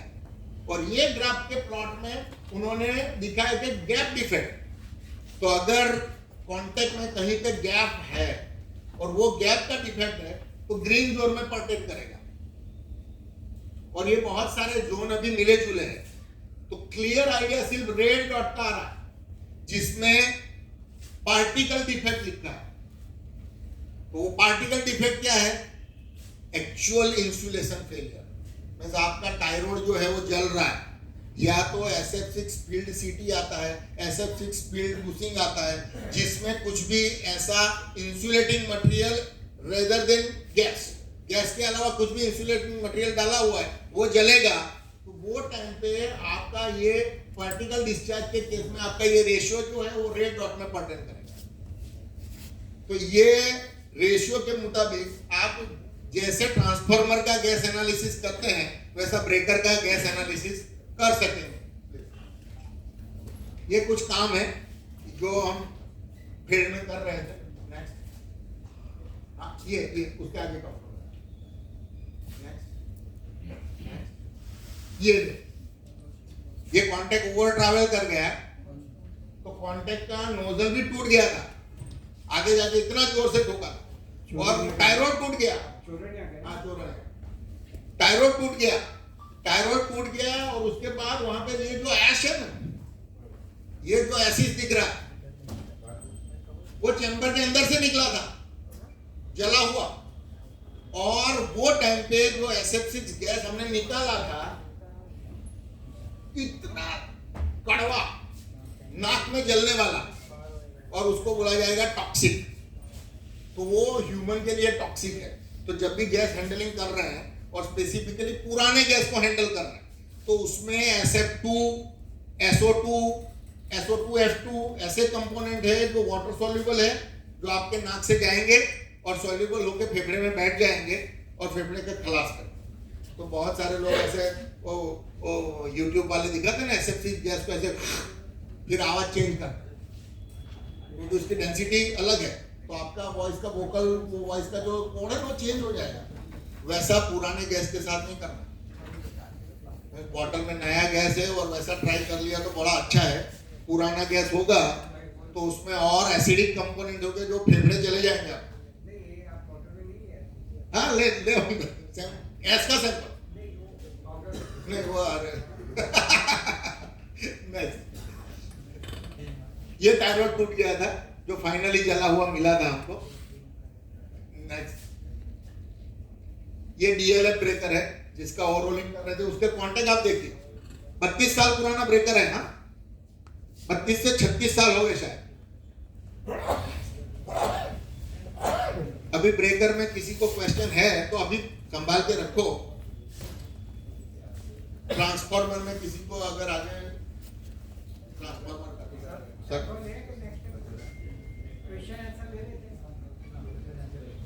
ठीक, तो ब्रेकर में कोई क्वेश्चन किसी को है तो पूछ सकते हैं। ट्रांसफार्मर में आज एक बड़ा इंपॉर्टेंट मुद्दा जो मैं बोलने वाला था, जो एक डिस्कस कर लेते हैं। ट्रांसफार्मर टेस्टिंग में बहुत सारे लोगों का मुझे फोन आता है, कस्टमर का भी फोन आता है, my megger value is 2 gigawatt, तो मैं ट्रांसफार्मर चार्ज कर सकता हूं कि नहीं? मेरा मेगर 500 मेगावाट है तो ट्रांसफार्मर चार्ज कर सकता हूं कि नहीं? तो सब केस में मेरा आंसर क्या होता है कि नहीं, मैं बोल नहीं सकता, क्योंकि मेगर का जो वैल्यू है वो कोई इंडिकेटिंग पैरामीटर नहीं है कि whether your object is good enough to charge the things और इट इज बैड इनफ, नहीं। और फिर भी सब लोग सिर्फ मेकर करके ट्रांसफार्मर का बटन दबा देते हैं, तो नहीं करना। even IS doesn't say that how much megar value is okay. आप कोई भी IS उठा के देखिए, कोई भी एनी डैम IS ले लीजिए, IEEE ले लीजिए, IEC ले लीजिए, वो लोगों के थंब रूल है कि 1000 मेगा ओम है वो KV+1 और ऐसे सब बहुत सारे खुद के बना हुए रूल। तो कोई भी IR वैल्यू के लिए कोई रूल नहीं है, because the complexity of object जो है वो डिफाइन करेगी कि अल्टीमेट IR वैल्यू कितनी आएगी। तो बहुत बड़ा ट्रांसफॉर्मर होगा उसकी IR वैल्यू कम आने के चांसेस है क्योंकि अंदर से बड़ा कॉम्प्लेक्स है, लेकिन अगर छोटा ट्रांसफॉर्मर होगा तो उसकी IR वैल्यू ज्यादा भी आएगी। 11 kV का केबल उसकी IR वैल्यू अलग आ सकती है एंड 11 kV का ब्रेकर उसकी IR वैल्यू अलग आएगी क्योंकि कॉम्प्लेक्सिटी अलग है, दोनों में कैपेसिटेंस इंडक्टेंस अलग है। तो वो केस में सबसे आसान सबसे इजी मेथड होगा you measure PI, the best way. उसमें आपको 1 मिनट या 10 मिनट 2 रीडिंग लेने हैं, आपको मेजर 10 मिनट तक चलाना है, कुछ करना नहीं, IR वैल्यू ही मेजर करनी है लेकिन 10 मिनट तक। You take a reading at 1 minute, you take a reading at 10 minute and you divide 10 minute reading divided by 1 minute reading. That value always should come more than 1. अगर वो 2 से ज्यादा है absolutely okay, 3 से ज्यादा है तो समझिए as good as new, लेकिन 1 से नजदीक है 1.1 1.2 I will say that it is critical. अगर it is exactly 1 it is on the border. If it is less than 1 वाले केस बहुत कम दिखेंगे, उसके पहले इक्विपमेंट फट जाता है। लेकिन if it is less than 1 तो चार्ज नहीं करना, कभी चार्ज नहीं करना। तो IR वैल्यू जो बड़ा कॉमन बहुत कॉमन है, लेकिन कितने लोग फिर PI लेते हैं। मैं तो IR वैल्यू मेजर करता हूं, 1 लाख मेगा ओम आ गया, अरे चार्ज कर दो, तो वैसा नहीं करना, कभी भी नहीं करना। IR वैल्यू अगर IR वैल्यू के बेस पे आपने ट्रांसफॉर्मर चार्ज कर दिया, फेल हो गया और मेरे पास इन्वेस्टिगेशन के लिए आएगा, तो मैं सबसे पहले पूछूंगा कि नहीं वो तो आपने गलत चार्ज कर दिया। मैं पूछूंगा PI ली है तो आप PI पे यू आर द जज। अगर PI ली है, अगर PI नहीं ली है तो कोई जज नहीं कर सकता।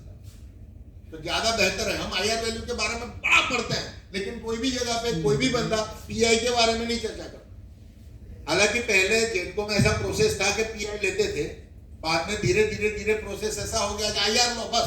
क्यों? क्योंकि PI लेने में टाइम लगता है 10 मिनट लगता है। तो उसके लिए और दूसरा एक नया तरीका आया है जिसको बोलते हैं DF major, dissipation factor.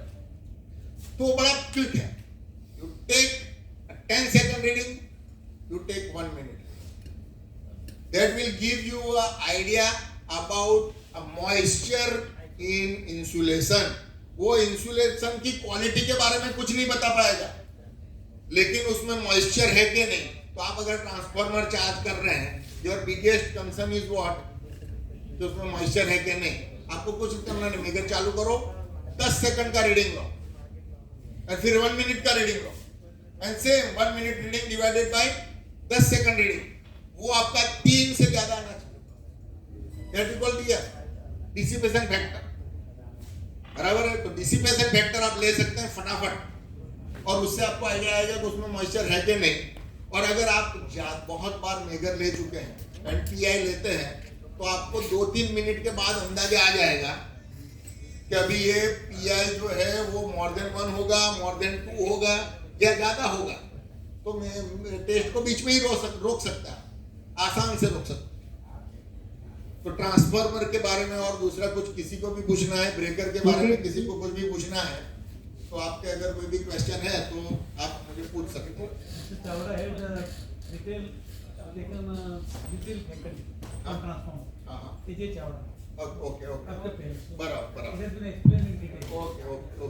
Okay, before taking this question answer, I would like to request the Takalkar sir to speak about the next seminar or national conference on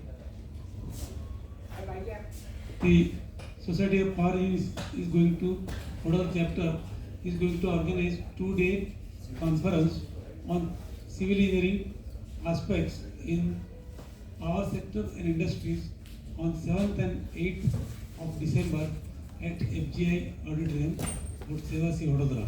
So those who are interested in this particular conference can enroll their name. And secondly, those who know civil engineers for power station, transmission and other sectors, industry, they can enthuse them to participate.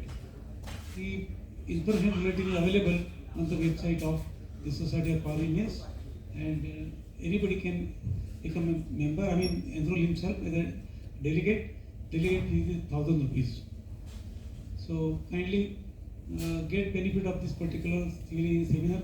It is for the first time that we are organizing this conference on offbeat topic. Earlier we had organized on metallurgy, that was also offbeat. Normally we organize conferences on electrical parameters and electrical topics only. But now we are organizing conferences on offbeat topics as well. So kindly spare your time and enroll yourself as a delegate. Thank you.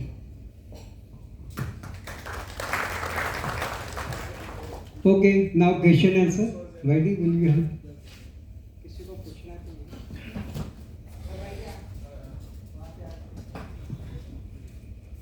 सर्व साहेब, शुक्ला साहेब માટે એક જોરદાર તાળી થઈ જાય પહેલા. Sir, while we were describing about decomposition of aseptic gas, it has been decomposed in SO2, SO4, and in case there are moisture contained in between, then there are all chances of becoming H2SO4, sulfuric acid. Yeah, there are chances, but then for that you require hydrogen. Yeah. For that you require And hydrogen. in that case, if moisture is already there Yeah, inside, moisture is already then available. It may be H2SO4. Yeah. Yes. And that is very toxic also. yeah. Yes, આ બાજુથી કોઈ ઠક્કર સાહેબ? ભૂખ લાગી બધાને એવું લાગે. આઠ પાંચ થઈ ગઈ. જોશી સાહેબ? Hello. Yes. ઓકે, એકવાર જોરદાર તાળી મનીષભાઈ માટે થઈ જાય. Okay, I request the SP Trivedi Joint Secretary to deliver vote of thanks and then Janagana.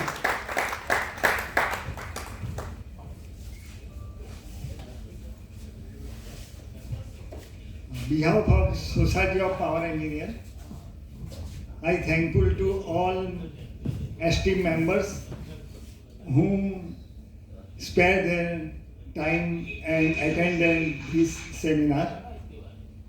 I thankful to Institute of Engineer who provided us this auditorium facility, and I express my gratitude to our chairman Sri Mohan sir.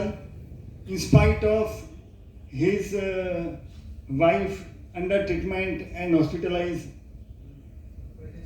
here tomorrow, he spared their time, so we applaud her. We thankful to Arani sir, P.S. Sahib and other dignitaries, and our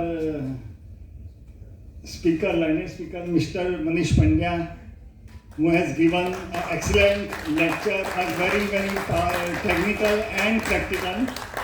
We thankful to all the who provided us support in this lecture. Thank you very much. But now we start Janagana.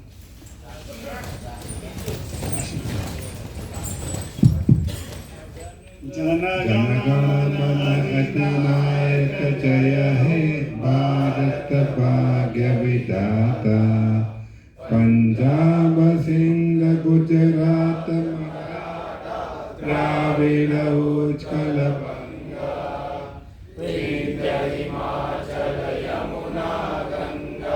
उच्चल चल जितरंगा, तव शुभ नामे जागे, तब शुभ आशीष मागे, गाहे तब जय गाथा, जन गण मंगलदायक जय हे भारत भाग्य विधाता, जय हे जय हे जय हे जय जय जय जय हे। भारत माता की वंदे। Join for the dinner.